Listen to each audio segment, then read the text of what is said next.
Jeannie and I used to go up to the Fifth Inn building downtown, and there was a little office there where the fund operated out of, and she had an old-fashioned adding machine.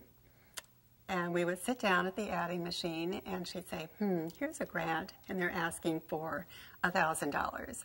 I think that would be a good idea. And I'd say, I think so too.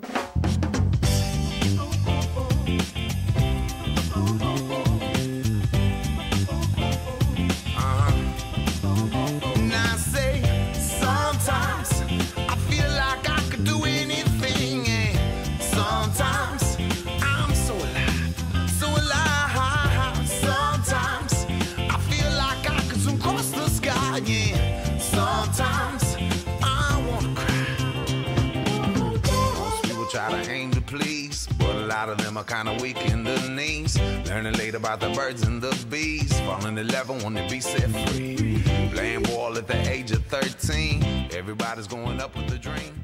I never noticed what could happen to me. The fund believes in change, not charity. We really talked about getting at the root causes of problems, about asking hard questions and giving both technical assistance and grants to activists who are asking those questions, who are making a difference, who are having the opportunity to work with policymakers and organize amongst themselves. That's what the Fund for Santa Barbara does, is it takes a look at the root causes of these social, economic, environmental challenges and tries to address them in a way that leads to a more permanent change or a more permanent shift in attitude. What I think is fabulous about the fund is they fund organizations and they fund ideas that wouldn't necessarily get funded otherwise. I'll rise. I'll rise, out of the shacks of history's shame. Well, for those of us that were, I think, fortunate enough to be called together 25 years ago to talk about the possibility of the Fund for Santa Barbara, there was an electricity around that table, and I think each of us inspired others with a sense that we can do this, that in Santa Barbara this is possible, that we can raise money and actually give money back to the community in ways that it's going to make a difference. We were looking for people who were active themselves in the community, who had knowledge of the issues that we were concerned about, and yet were willing to work beyond their individual issues. What we saw happening was change in environmental ethic and perspective, but the social needs of the community were not very well addressed. And that is really what brought together the founders of the Fund for Santa Barbara, because what we saw was that traditional philanthropy was not answering the needs of the community as we felt those needs to be at the time. No, it was really humbling, but really weird. I mean, you're a political activist, but we did all that stuff with no money. And also Nancy says, we want to start an organization where we're going to raise money for grassroots initiative political work, which is like unheard of for me. I mean, we did everything we'd done up to that time with donating our own money, which is very little. So that was pretty cool. Yeah, we'd like to help give out money.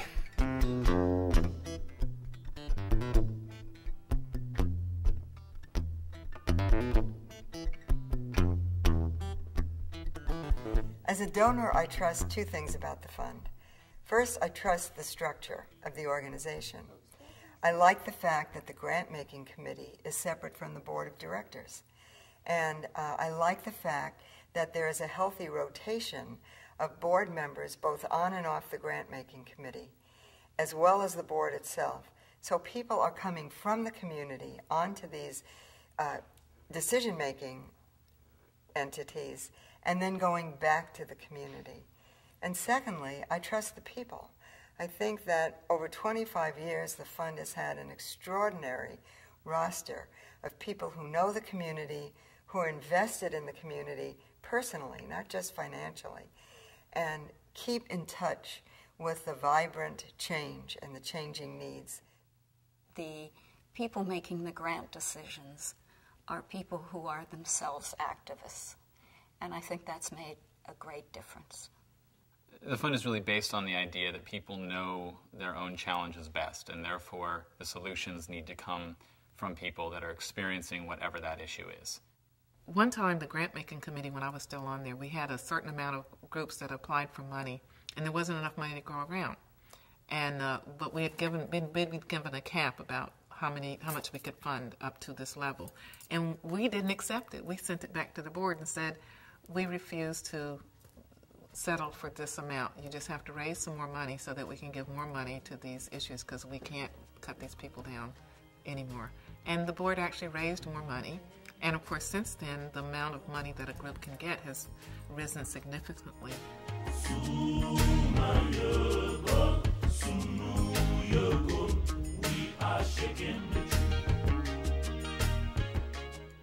One of the things that the fund has always done is taken risks. One of the first and most obvious examples of such a risk is the Grant Access Theater with Rod Latham. The world says, you are a spastic quadriplegic. I say, I'm a dancer. It was very unusual, and it was social change for people with disabilities. The Fund for Santa Barbara has provided seed money to a lot of organizations that are now institutions in the local community. One is Pueblo, which was initially the Coalition for a Living Wage. We afforded them their seed monies to now become a power player in the community in terms of really giving working class and working poor families a voice, and Latinos a voice as well. Coalition for a Living Wage, which became Pueblo, is a perfect example of a startup organization, $7,500 grant for 6 months, and now we have 4 staff members, and we have a reach much farther than we would have ever imagined. But none of that would have ever happened if it weren't for the Fund for Santa Barbara believing in the causes, the strategies, and the people that were involved. We've been able to say, oh, we have $5,000 to do some outreach on pesticide health and education. And use that to get maybe a little bit more money from an outside agency to be able to double or triple that amount of money, making a way more effective program. If the fund wouldn't have been the first one to step in there, maybe those other $3,000 to $5,000 to $7,000 wouldn't have come in.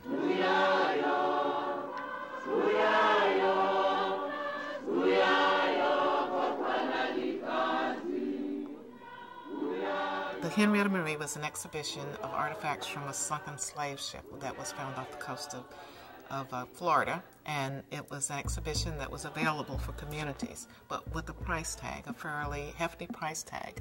And so a lot of money had to be raised, but their very first sort of organizing and planning grant came from the Fund for Santa Barbara. It was a great endeavor because it benefited the entire community. And even though it came out of the history of a particular group, the African American community, it in fact is a part of the history of the entire community. To me, that's one of the shining examples of the good that the fund does. The fund also was able to recognize that through time, other funding agencies that were doing less edgy kinds of things could take on some of those responsibilities. In the 80s, when no one was talking about AIDS and HIV, and that was, even the act of talking about it, especially to younger people, was considered a fairly radical notion. The fund supported very basic education, community outreach, things that aren't seen now as activist work or particularly cutting edge. Now there's millions and millions of dollars on a national level for basic AIDS and HIV education.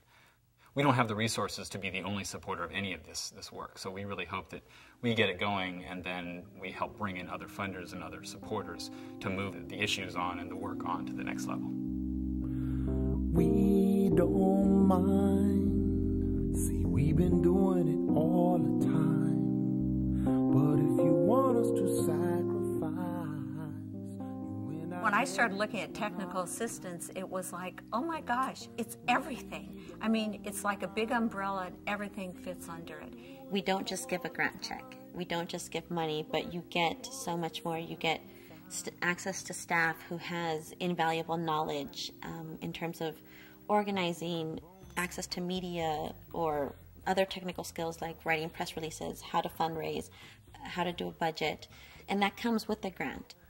People were used to pitch in line that they thought people wanted to hear and to fit into a little box that wasn't there.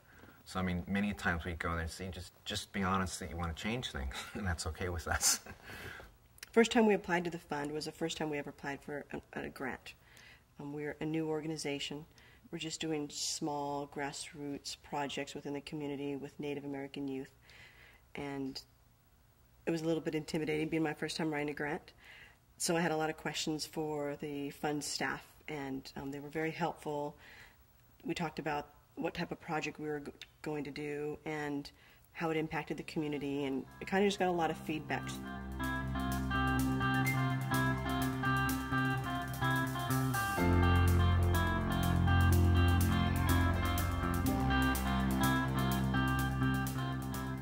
The Fund for Santa Barbara looks at things in a holistic manner. It's not just the environment or just disability rights or just women's rights. It's a place where people and organizations build coalitions around common interests and help to build a stronger, more sustainable community. When we get funded, it's great to be able to use the fact that we are a grantee of the Fund for Santa Barbara with other people in the community that may also be funded by the Fund for Santa Barbara, and that's a natural link. You should be working with those groups, and you should be communicating with those groups. So the fact that we are funded, and maybe another farm worker advocacy organization is also funded, hey, why don't we get together and try to use both of these resources towards the same goal? We've been trying to elevate general issues surrounding farm workers in this community in Santa Barbara County, especially in the North County. We've had a really good success bringing a migrant art project to the county of Santa Barbara that was a series of 40 black and white photographs of farm workers throughout the state of California. And that was a really unique collaboration between the Central Coast Environmental Health Project, the county of Santa Barbara, and then the Sustainable Ag and Food System funders. It's against the law to walk, it's against the law to talk, it's against the law to love. For me, it was important that an organization such as the Fund for Santa Barbara walk its talk, because these grantees that were looking for money, I think, also need organizations that are role model organizations. The fund raises its money every year from the community, so we're in some ways playing both sides of the nonprofit field. We have to raise our money and then give it away and then start over the next year. So it keeps us in touch with what the fundraising climate in the community is at any given point. The fund has also had some really excited fundraising moments. Our Bread and Roses annual fundraiser is now the largest progressive fundraiser in the county with over 400 people attending. That's really exciting to show the strength. We have now over $2 million in our endowment fund. That happened with a lot of blood, sweat, and tears.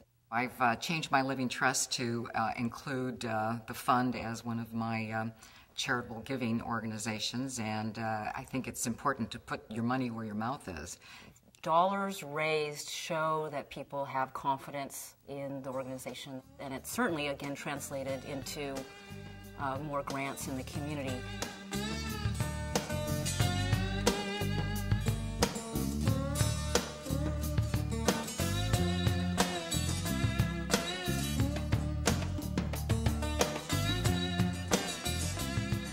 One of the important changes is that the fund now funds media. It recognizes the critical role that media play in our community and in our political lives. Make sure it's filmed, shown on national TV. They'll have no mercy, a legal lynch mob, like the day strung up from the Santa Barbara International Film Festival has really made an effort over the past few years of bringing in documentary films that deal with issues of social, economic, and environmental justice. And we at the Fund for Santa Barbara, which is a community foundation based here in Santa Barbara County, that really supports those activists and organizers working on those issues, are very supportive of those filmmakers that take on those same issues, often without very many resources to draw on. And so we really want to take a moment to just appreciate all of them. That was the point, always, to build something that was lasting, that would grow, that would change, and certainly there was the expectation that the organization, the foundation itself, would change over the years. And it has done that, and that certainly is one of the most gratifying things for me. I'm going to continue to invest in the Fund for Santa Barbara because I like what it does for the community that I love. I may not always agree with all of the grants that it makes every cycle. But I think that's the nature of the work of the fund, that we are a diverse community, we have varying needs, and overall we're a much healthier community because of the work of the Fund for Santa Barbara. That's what I care about. I have no hesitation to say to people, look, there is one major game in town that is making such a difference. It's made a difference in the past, it's making a difference today, and I have no doubt that we'll make differences in the future. I think that if there wasn't the Fund for Santa Barbara in Santa Barbara, we'd need to invent it. I hope that the fund enjoys 25 more years of success and visibility and good work.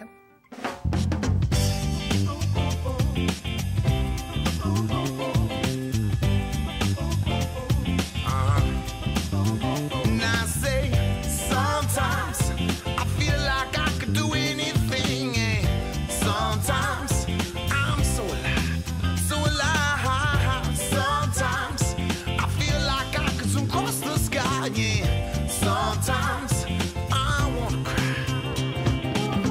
Most people try to aim to please, but a lot of them are kind of weak in the knees. Learning late about the birds and the bees, falling in love when they be set free. Playing ball at the age of 13, everybody's going up with a dream.